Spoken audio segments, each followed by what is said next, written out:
चलो देखते हैं। लास्ट क्लास के अंदर जो पहली क्लास हमने करी थी, हमने क्या क्या देखा था, एक बार मैं पूरा डिटेल ही बता देता हूं आपको, तो जो बच्चे एब्सेंट भी थे उनको भी थोड़ा आइडिया लग जाएगा कि हमारा कैश बुक है। और कैश बुक हम अगर 2025 टीएस ग्रेवाल की बुक की बात करें तो उसमें चैप्टर नंबर कौन सा है, हमारा 10 है चैप्टर नंबर, है ना। और चैप्टर नंबर 10 के बाद अगर हम देखें तो रिसिप्ट और पेमेंट अकाउंट इसका दूसरा नाम है। दूसरा नाम क्या है इसका? Receipt and payment account. इसमें दो तरीके के बुक हैं, एक सिंगल कॉलम कैश बुक और एक 2 कॉलम कैश बुक, ठीक है ना। सिंगल कॉलम का मतलब होता है कि इसमें सिर्फ और सिर्फ किसके ट्रांजेक्शन को करेंगे पता है? ओनली कैश वाले ट्रांजेक्शन को करा जाएगा। कैश जो कैश से रिलेटेड है, जो कैश से रिलेटेड है उस ट्रांजेक्शन को किया जाएगा। और 2 कॉलम वाले के अंदर हम 2 ट्रांजेक्शन्स को कवर करते हैं। कौन से? एक तो कैश वाला तो होगा ही है, और साथ के साथ बैंक वाले ट्रांजेक्शन को भी यहां पे इनकॉर्पोरेट कर लिया जाए तो ये बन जाता है हमारा बैंक रिलेटेड ट्रांजेक्शन। पेटी कैश इन दोनों से कोई लेना देना नहीं, डिफरेंट है। ये एक तरीके से खर्चे का, एक्सपेंस का हम डिटेल बनाते हैं यहां पे, दैट इज कॉल्ड पेटी एक्सपेंस अकाउंट। एक्सपेंस का ये इन दोनों से कोई लेना देना नहीं है, बिल्कुल ही अलग है। समझ रहे हो बात? तो सिंगल कॉलम कैश बुक की अगर हम बात करें तो सिंगल कॉलम कैश बुक का फॉर्मेट कैसा होता है? बहुत सिंपल सा फॉर्मेट था, हमने कुछ ऐसा बनाया था। और इस फॉर्मेट को जो मैं बना रहा हूं इसको क्या नाम देते हैं हम? लेजर अकाउंट भी नाम दे देते हैं। लेजर अकाउंट भी नाम दे देते हैं। एक कॉलम इधर, एक कॉलम इधर, एक कॉलम इधर, एक कॉलम इधर, एक कॉलम इधर और एक ये। अगर हम इसको समझे तो बड़ा सिंपल सा अकाउंट है। क्या था इसके अंदर कि जो भी काम हम इधर से स्टार्ट करेंगे, ये आप कुछ भी कह लो, ये जो मैंने बनाया है ये क्या है? दैट इज, ये हमारा क्या है? इसको हम लेजर बोलते हैं। क्या बोलते हैं हम? लेजर बोलते हैं, ठीक है। आप फॉर्मेट भी बोल सकते हो, कॉलम भी बोल सकते हो। तो ये बना हमारा कौन सा book? Cash book. Cash book. और हम जो भी काम इधर से स्टार्ट करते हैं इसको 2 से स्टार्ट करेंगे, और इस साइड से स्टार्ट करेंगे, किससे स्टार्ट करेंगे? बाय से। ये साइड हमारा डेबिट का होगा और ये साइड हमारा क्रेडिट का होगा। यहां पे हम सारे के सारे डेट लिखेंगे, यहां पर्टिकुलर, LF, फिर अमाउंट, फिर से डेट स्टार्ट हो जाएगा, ये दूसरी साइड स्टार्ट हो गई, LF और अमाउंट। ये हमारा सारा का सारा सिनेरियो रहता है। और अगर मैं बात करूं इसके बाद, तो सिंपल हमारा, इसको हम रिसिप्ट भी कह सकते हैं, इसको हम रिसिप्ट भी कह सकते हैं। इसको क्या कह सकते हैं हम? रिसिप्ट। रिसिप्ट का मतलब क्या होता है? जितना हम रिसीव कर रहे हैं चीजों को, जो पैसा हमें रिसीव होगा ये 2 साइड में आ जाएगा। और इस साइड को हम क्या कह सकते हैं? पेमेंट कह सकते हैं। इस साइड को क्या कह सकते हैं हम? पेमेंट। तो जितने भी रिसीव होंगे वो इस साइड आ जाएगा, और जो पेमेंट होगा वो इस साइड आ जाएगा। अब रिसीव में जैसे मैंने कैश में सेल्स किया तो कहां आएगा? 2 में आ जाएगा। अगर मैंने कैश में परचेज किया है तो कहां आ जाएगा? बाय में आ जाएगा। कैश में अगर मैंने किसी को सैलरी दिया है तो कहां आएगा? बाय में आ जाएगा। अगर मैंने फर्नीचर खरीदा है कैश में तो किधर आ जाएगा? बाय में। यानी पैसा अगर हमारे बिजनेस से बाहर निकलेगा तो बाय साइड में आ जाएगा, अदरवाइज हमारा किधर रहेगा? 2 साइड। लेकिन हमें कुछ ट्रांजेक्शन को, मैंने बताया भी था कि कुछ ट्रांजेक्शन यहां ध्यान में रखना होता है कि इन ट्रांजेक्शन को हम नहीं करेंगे। जो ट्रांजेक्शन आपके सामने है इन ट्रांजेक्शन को नहीं किया जाता। अगर कोई चेक से रिलेटेड ट्रांजेक्शन है तो हम नहीं करने वाले। अगर कोई उधार ट्रांजेक्शन है तब भी हम नहीं करेंगे। अगर डेप्रिसिएशन है या फिर नॉन कैश आइटम है, आउटस्टैंडिंग है या एक्रूड है, ऐसे ट्रांजेक्शन को भी हम नहीं करेंगे। लास्ट क्लास के अंदर हमने ये एक सवाल भी किया था। लास्ट क्लास के अंदर एक ये हमने सवाल भी किया था।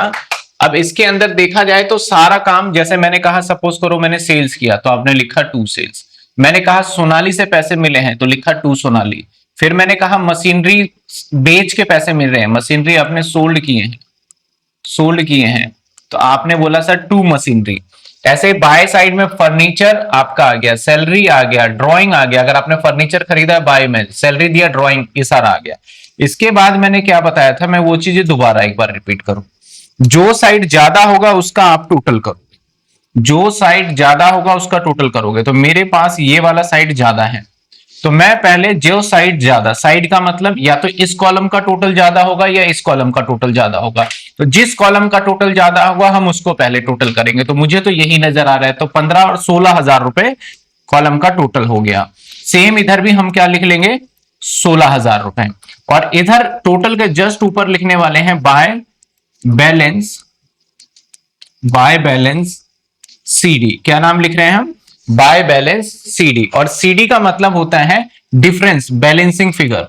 डिफरेंस किसका, इनके बीच का डिफरेंस। तो देखो यहां पे अगर हम ध्यान से देखें तो 2,000 एक 3 4,000 माइनस कर दोगे तो यहां पे जवाब रिजल्ट आ जाएगा डिफरेंस। 16,000 में से ये माइनस किया तो 12,000। और इसका तारीख हमेशा मंथ का एंड होगा, जैसे कि जनवरी चल रहा है तो 31 एक ही होगा। तो ये हमने एक बुक बनाना सिंगल कॉलम सीख लिया था। इसके ऊपर एक और क्वेश्चन हमने देखा था जो कि मैंने अपने ही क्वेश्चंस दिए थे, और उसके ऊपर भी हमने कैश बुक बनाया और इसको हमने अच्छे से देख लिया था सेम। इसके बाद मैंने एक क्वेश्चन आपको होमवर्क में दिया था, दैट इज हमारा सिंगल कॉलम कैश बुक का क्वेश्चन नंबर 1। तो होपफुली आपका इसका आंसर लास्ट क्लास में जिन बच्चों का था आ गया होगा, जिसका नहीं आया तो भाई इसको दोबारा एक बार ट्राई करेंगे तो आ जाएगा। आ गया था इसका आंसर, ठीक है। अब इसके बाद हम इससे आगे बढ़ते हैं। वैसे मैंने एक क्वेश्चन और भी दिया था, लेकिन उस क्वेश्चन पहले हम कुछ बातों को देख लें जिससे कि हमारे डाउट क्लियर हो जाएंगे।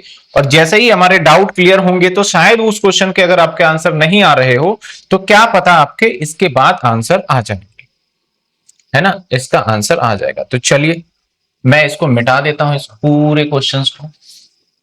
अगेन सिंगल कॉलम ही चल रहा है, आज भी हम सिंगल कॉलम लेके चलेंगे। कल वाली क्लास में डबल कॉलम करेंगे, ठीक है ना। कल वाली क्लास में हम 2 कॉलम करने वाले हैं।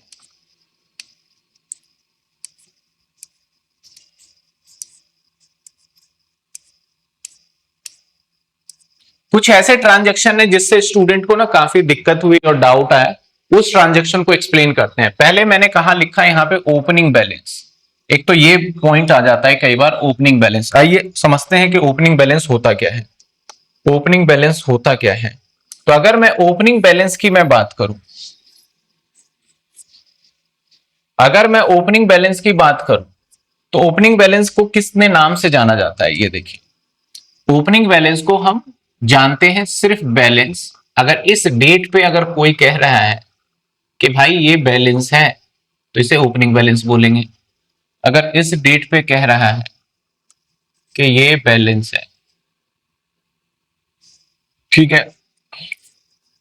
इसके बाद देखा जाए तो हमारा यहां पे आ गया बैलेंस लिखा हो या फिर लिखा हो ओपनिंग बैलेंस। क्या लिखा हो, ओपनिंग बैलेंस या फिर कैश इन हैंड। इन सभी का मतलब है आपके मंथ का स्टार्टिंग का बैलेंस। इसका मतलब है मंथ स्टार्टिंग, स्टार्टिंग बैलेंस।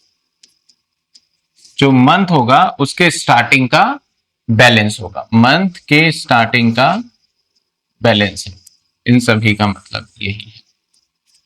अच्छा सर, हाँ जी। अब अगर देखें तो मंथ के स्टार्टिंग के बैलेंस को हमेशा पता है किस नाम से जाना जाएगा। जो भी मंथ के स्टार्टिंग का बैलेंस होगा इसको जाना जाएगा बैलेंस, बैलेंस बीडी के नाम से जाना जाएगा। और जो बैलेंस बीडी होगा ना, हमेशा याद रखिएगा ये डेबिट साइड में आएगा, डेबिट साइड में। जैसे हमारा एंड का बैलेंस जो होता है, और स्टार्टिंग बैलेंस कैसे पता चलेगा आपको, अगर मैं स्टार्टिंग बैलेंस की ही बात करूं तो स्टार्टिंग बैलेंस पता कैसे चलेगा। स्टार्टिंग बैलेंस पता करने के लिए बहुत सिंपल सा पॉइंट है। एक तो आपको, अगर मैं बात करूं 1/4/2024 तो ईयर एंड होगा हमारा 31/3/2025। दो डेट आपको गिवन है। तो अगर दो डेट आपको गिवन है तो ऐसे सिचुएशन में अगर इस डेट पे कोई भी बैलेंस आपको नजर आता है बैलेंस के नाम से या फिर ओपनिंग बैलेंस के नाम से,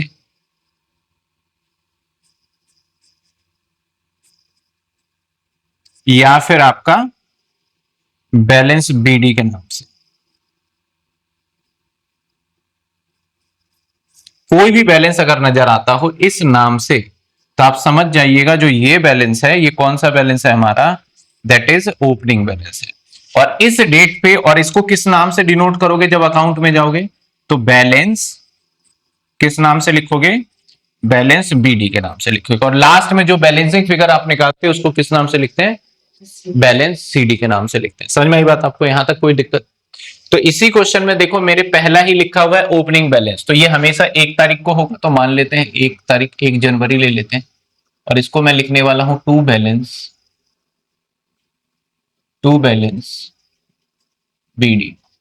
और कितने रुपए, 40,000। तो ये लो 40,000। और ये हमारा अमाउंट है, ये एलएफ है। और ये क्या है हमारा पर्टिकुलर, ये डेट। और ये डेट, ये पर्टिकुलर एलएफ अमाउंट। ठीक है। अगला कहता है कैश डिपॉजिट इनटू बैंक।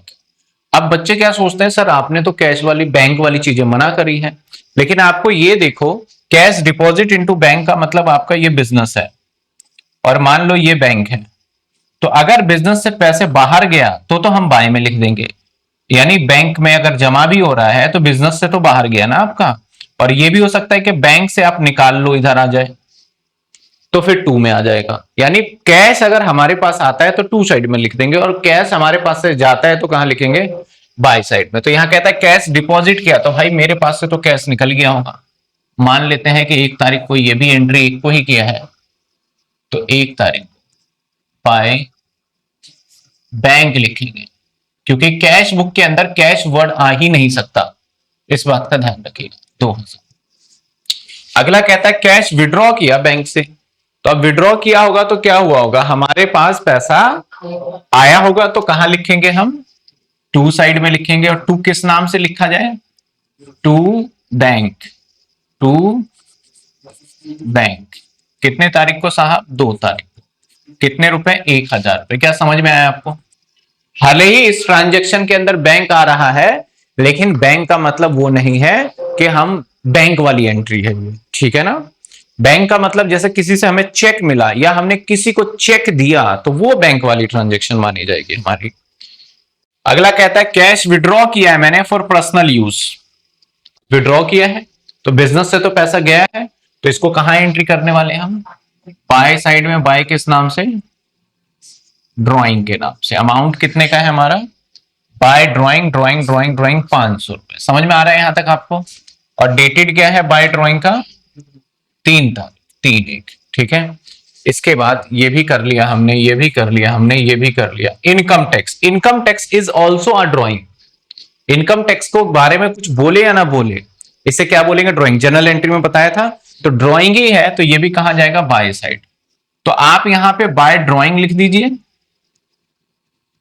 या फिर आपको किसी बच्चे को नहीं समझ में आया तो अगर उसने इनकम टैक्स लिख भी दिया तो कोई दिक्कत वाली बात नहीं है, ये भी चल जाएगा। लेकिन आप प्रायोरिटी पे ड्राइंग रखिए। कितनी तारीख को है ये कितनी तारीख को है, 4/1। ठीक है। अगला कहता है लाइफ इंश्योरेंस प्रीमियम पे किया, तो भाई लाइफ इंश्योरेंस प्रीमियम भी जो पे करोगे ये भी किसका पार्ट है, ड्राइंग की पार्ट है। तो लाइफ इंश्योरेंस प्रीमियम किधर आ जाएगा हमारा, बाय साइड में। तो इसको भी आप ड्राइंग लिख दीजिए। समझ में आया? देखो कितनी सारी एंट्री ऐसी है जो कि आपको लग नहीं रहा कि ये ड्राइंग है, लेकिन ड्राइंग है ये। तो 3,000 रुपए बाय में, क्योंकि हमारे पास से पैसे गया है। होता क्या है लाइफ इंश्योरेंस प्रीमियम, बताओगे? पता है आपको life insurance premium? Life insurance क्या होता है? लाइफ इंश्योरेंस का मतलब होता है कि हम अपना पर्सनल जीवन बीमा करवाएं, कि अगर किसी ने अपना लाइफ इंश्योरेंस करा लिया और इत्तफाकन उसकी डेथ हो जाती है तो इंश्योरेंस कंपनी पूरे पैसे देती है उसको। ये लाइफ इंश्योरेंस पॉलिसी होता है। इसके बाद cash paid to Mohan and discount 10%। भाई अब डिस्काउंट वाले में बड़ा झंझट आता है। कैसे डिस्काउंट वाले में झंझट आता है समझिए। अब डिस्काउंट के अंदर अगर आपका कैश के साथ रिसीव वर्ड है या कैश के साथ पेड वर्ड है, तो आप समझ जाइए मतलब कि अगर कैश के साथ रिसीव और पेड है तो इसके अंदर डिस्काउंट माइनस हो चुका है, डिस्काउंट माइनस हो चुका है,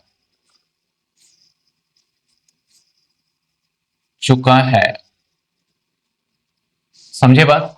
आपको डिस्काउंट नहीं माइनस करना। लेकिन अगर आपका गिवन है अमाउंट, ड्यू वर्ड है, या वर्ड आपको गिवन है सेल्स, या वर्ड गिवन है परचेज, तो अगर इस तरीके से वर्ड है तो इसका मतलब अभी डिस्काउंट माइनस हुआ नहीं है, आपको डिस्काउंट अमाउंट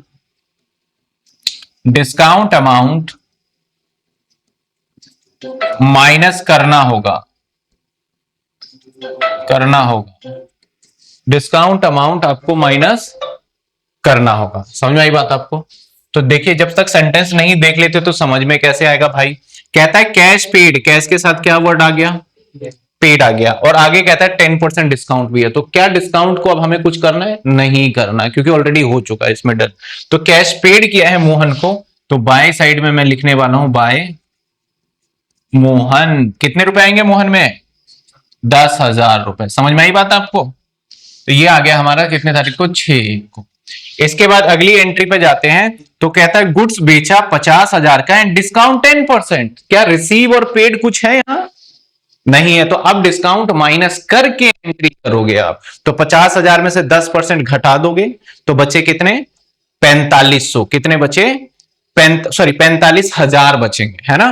तो आपने सेल्स किया, आपके पास पैसा आ गया, तो आप यहां पे लिखोगे सेल्स। मैं यहीं पे कैलकुलेशन कर देता हूं, यानी 50,000 का सामान था, जिसमें से 5,000 का डिस्काउंट। समझ में आ रहा है ना कैसे? 5,000, तो अब यहां 45,000 लिखोगे। तो देखो, पहली वाली जो एंट्री थी इसके अंदर तो सर माइनस नहीं किया, मैंने बताया अभी। अगर पेड और रिसीव है तो मतलब कट के दे रहा है वो, और अगर सेल परचेज देता है तो नहीं कटा है। यहां तक बात समझ में आई? इसके बाद कहता है amount due on Ram 5,000 and 4700 रुपए in full settlement. Amount due कितने का था? 5,000, लेकिन 4700 फुल सेटलमेंट में। अब फुल सेटलमेंट में हमने क्या करा है? पेड किया है यहां पे। तो पेड किया है तो बाय साइड में जाएगा। किसको पेमेंट कर दिया भाई तुमने?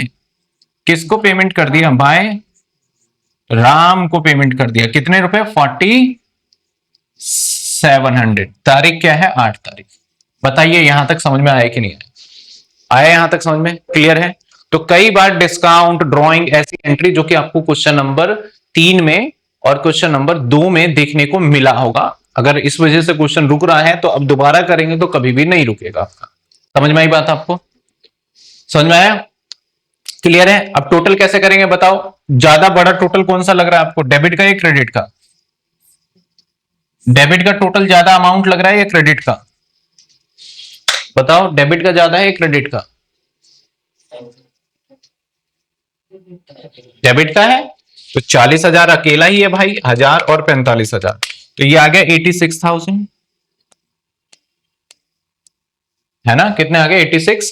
अब इधर भी टोटल को 86 ही लिखने वाले हैं। यही सिखाया ना मैंने कि जो बड़ी साइड होगी वो दोनों साइड। अब इसमें से क्या करेंगे? ये जितने भी हैं इन सभी को क्या करेंगे? माइनस कर देंगे।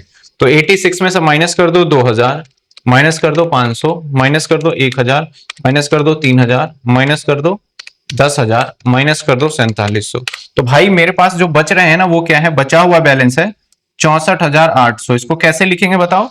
इसको लिखेंगे बाय बैलेंस सीडी। और कितनी तारीख को लिखेंगे बताओ? मंथ का एंड 31 तारीख को। तो एक ये पॉइंट हमारा था जिसमें आपको क्लियर हो जाना चाहिए। समझ में आया या नहीं आया बताओ? क्लियर है? आया समझ में एकदम बढ़िया से कैसे करना नहीं करना? कैश बुक का तो अभी कौन सा कॉलम चल रहा है हमारा? Single column. कौन सा column? Cash book single column. इसके बाद अगला कॉन्सेप्ट हमारा आएगा एक छोटा सा क्वेश्चन नंबर 4, जो कि मैं अभी करके दिखाऊंगा। डिस्काउंट वाला तो मैंने ऑल्दो बता ही दिया कि कब पेड वाला करोगे और कब नॉर्मल। चल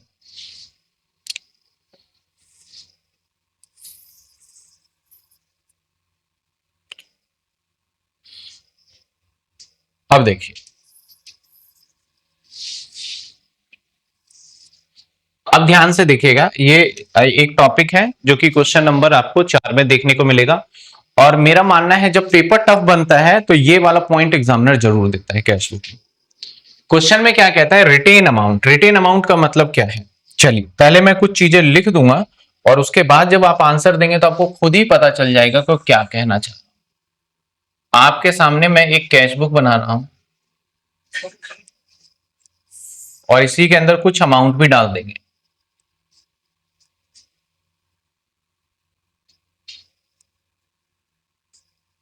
हालांकि ये 2 कॉलम कैश बुक में ज्यादा इफेक्टिव आता है, यहां पे इतना इफेक्टिव है नहीं, लेकिन इस सवाल है तो करना ही हमें सब।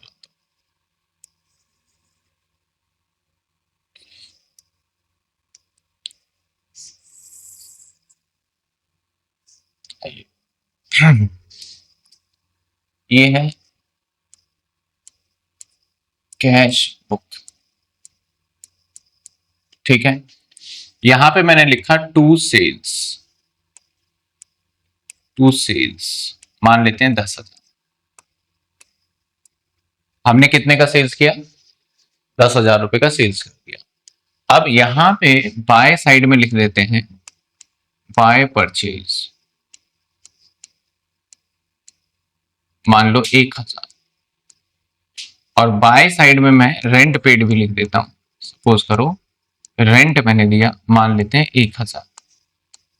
ये तारीख मान लो 1 जनवरी, और ये भी 1 जनवरी,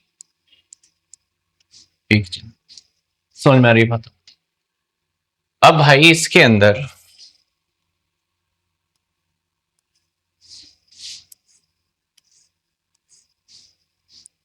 समझता, अब इसके अंदर जो आपने सेल्स किया, परचेज किया, रेंट दिया, अगर मैं आपसे पूछूं कि यही काम मैंने पूरे महीने में किया, तो अब मेरे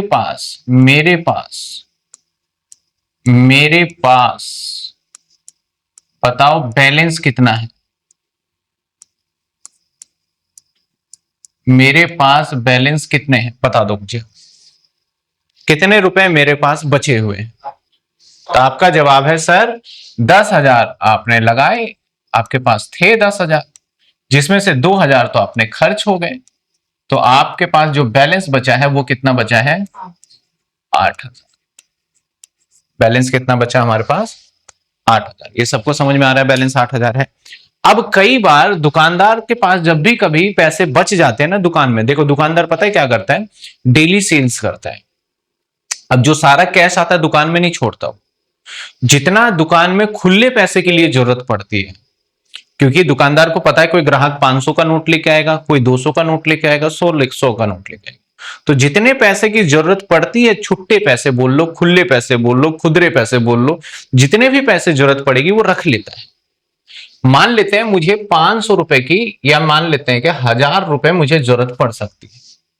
कितने की जरूरत पड़ सकती है मुझे, 1,000 रुपए की, ठीक है ना। कितने की जरूरत पड़ गई हमें, 1,000 रुपए की हमें जरूरत पड़ गई। तो अगर 1,000 रुपए की हमें जरूरत पड़ जाती है, तो बाकी के पैसे की तो जरूरत है नहीं हमें, तो कितने की जरूरत नहीं है,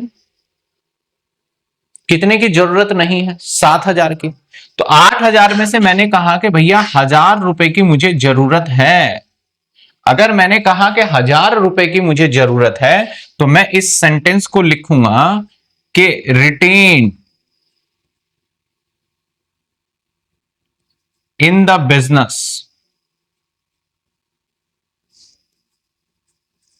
₹1,000। रिटेन का मतलब होता है रखना। रिटेन का मतलब क्या होता है, रखना। समझ में आई बात आपको। या फिर मैं इस सेंटेंस को ऐसे कह सकता हूं, अब बाकी के भैया 7,000 हम क्या करें, फेंक देंगे क्या, 7,000 जो बच गए उसको क्या करेंगे भैया, बैंक में जमा करा देंगे जाके। हम कहां जमा करा देंगे, जाके बैंक में। समझ में आए कि भैया मेरे पास 8,000 है, अब 8,000 की तो जरूरत ही नहीं है। जब 8,000 की जरूरत नहीं है तो हम क्या करेंगे, 1,000 रुपए रख लेते हैं जितनी जरूरत है, और बाकी 7,000 बैंक में जमा कर देते हैं। या तो मैं कहूंगा कि इन एक्सेस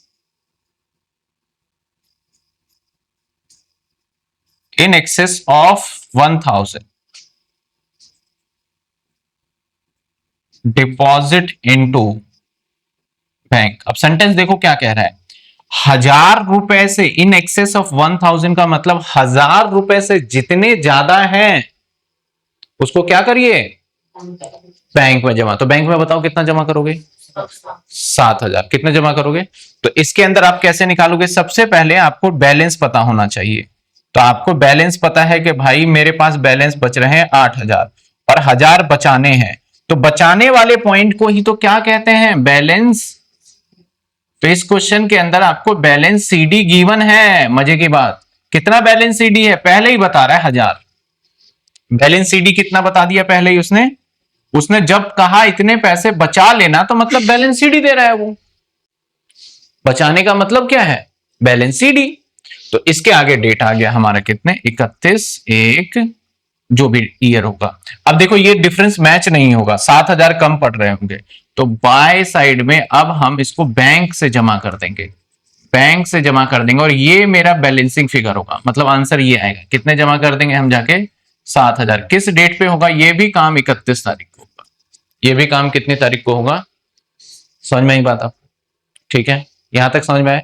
यानी कई बार क्वेश्चन ऐसा कहेगा कि इतने पैसे बचा लो बाकी जमा कर दो। तो भाई जितना पैसा हम बचाएंगे वो बैलेंस क्या बन जाएगा, सीडी, और जो डिफरेंस आ रहा होगा वो क्या करेंगे, बैंक में जमा कर देंगे। सिंपल सी बात है। तो आइए देखिए इससे रिलेटेड एक क्वेश्चन आपका, क्वेश्चन नंबर 4। ठीक है, मैं फटाफट से इसको रीड कर दूंगा और टोटलिंग का प्रोसेस मैं करके दिखाऊंगा आपको, ठीक है ना। मैं टोटलिंग का प्रोसेस फिर इसका करके दिखाऊंगा। अरे क्या हुआ,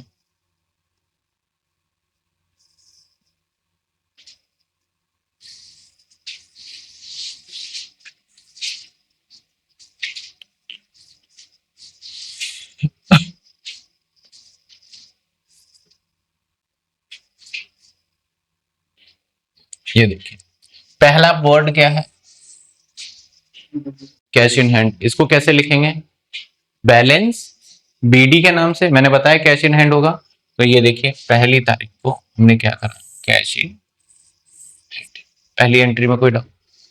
दूसरी एंट्री क्या कहता है, रिसीव कैश फ्रॉम अनुपमा, पैसे रिसीव हुए हैं। तो आ गया हमारे पास टू अनुपमा, 1,00,000 रुपए, क्लियर है। अगली एंट्री कहता है पेड इनटू बैंक, क्या होगा, बैंक में पैसे जमा करा। तो किधर आएगा, क्रेडिट साइड, क्योंकि बैंक से पैसे निकले हैं, तो सॉरी दुकान से, तो बाय बैंक के नाम से ये आ गया, देखो 80,000 रुपए। समझ में आ रहा है। इसके बाद कहता है रिसीव भूमिका से कमीशन मिला है। अब देखो बच्चे गलती क्या करते हैं, रिसीव भूमिका से तो टू भूमिका लिख देंगे, नहीं मिला क्या है, कमीशन। तो क्या लिखेंगे, टू कमीशन। भूमिका वर्ड जिसने लिखा उसका आंसर गलत होगा।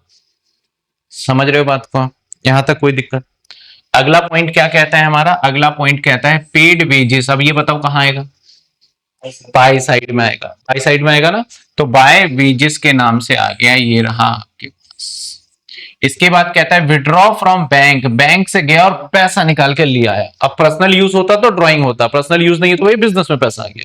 तो विड्रॉ फ्रॉम बैंक यानी बिजनेस में पैसा आ गया। जब बिजनेस में पैसा आ गया तो कहां पे लिखेंगे, टू साइड में लिखेंगे बैंक के नाम से, ये रहा टू साइड बैंक के नाम से। समझ रहे हो। इसके बाद क्या कहता है, purchase goods in cash from Ashok, Ashok ने खरीदा, कैश वर्ड आ गया तो नगद ही हो गया। तो बाय परचेज आ गया आपका और अमाउंट आ गया आपका 10,000। इसके बाद अगली एंट्री क्या है, कैश सेल्स, कहां पे आएगा, टू सेल्स। तो ये देखो आ गया टू सेल्स हमारा 10,000। इसके बाद कहता है परचेज फर्नीचर, तो फर्नीचर इधर आएगा बाय साइड में, तो देखो बाय फर्नीचर आ गया। इसके बाद क्या कहता है, पेड टू रूमा। अब रूमा कोई होगा जिसको मैंने पेड किया, तो पेड करेंगे तो किधर आएगा, बाय साइड में। तो देखो बाय रूमा, और ये समझ में आ रहा है ना कैसे करते हैं। इसके बाद अगला कहता है paid to Ganguly brothers office fan के लिए। पेड टू, हमने गांगुली ब्रदर्स को पैसे दिए, किस लिए, ऑफिस फैन के लिए। तो अब गांगुली ब्रदर्स के नाम से नहीं आएगा, ऑफिस फैन के नाम से आएगा। तो ये देखो एंट्री क्या होगा, ऑफिस फैन, कोई हमने एसेट्स खरीदा। बात समझ में आई आपको। इसके बाद क्या कहता है, paid on life insurance premium. अब फटाफट बताओ क्या होगा, ये किस नाम से आएगा, ये ड्राइंग। तो देखो बाय ड्राइंग के नाम से मैंने एंट्री कर दी। आई बात समझ में। इसके बाद क्या कहते हैं, परचेज स्टेशनरी। अब बताओ किस नाम से आएगा, बाय स्टेशनरी। परचेज लिख दोगे ना तो गड़बड़ हो जाएगी, वहां एग्जाम में नंबर कट जाएंगे आपके। इसके बाद पेड इलेक्ट्रिसिटी चार्ज, तो भैया electricity charge. Receive interest from Raman, तो रमन से इंटरेस्ट मिला है, तो अब इंटरेस्ट के नाम से आएगा ना कि रमन से। कोई भी खर्चा होता है, अगर मोहन सोहन वो किसी के पॉइंट ऑफ व्यू से, तो उस खर्चे के नाम से एंट्री करेंगे, ना कि उस व्यक्ति के नाम से। समझ में आई बात आपको। लास्ट ट्रांजेक्शन क्या कहता है, डिपॉजिट ऑल कैश, सारा पैसा बैंक में जमा कर दो in excess of minimum cash balance 2000। इसका मतलब हुआ कि 2000 रुपए से जितने भी फालतू पैसे हैं वो क्या करो आप, जमा कर दो। तो पहले तो हम टोटल कर लें भाई, तो टोटल अगर करते हैं तो कितना आता है, 6400, 1,00,000, 6,000, 30,000, 10,000 और 500।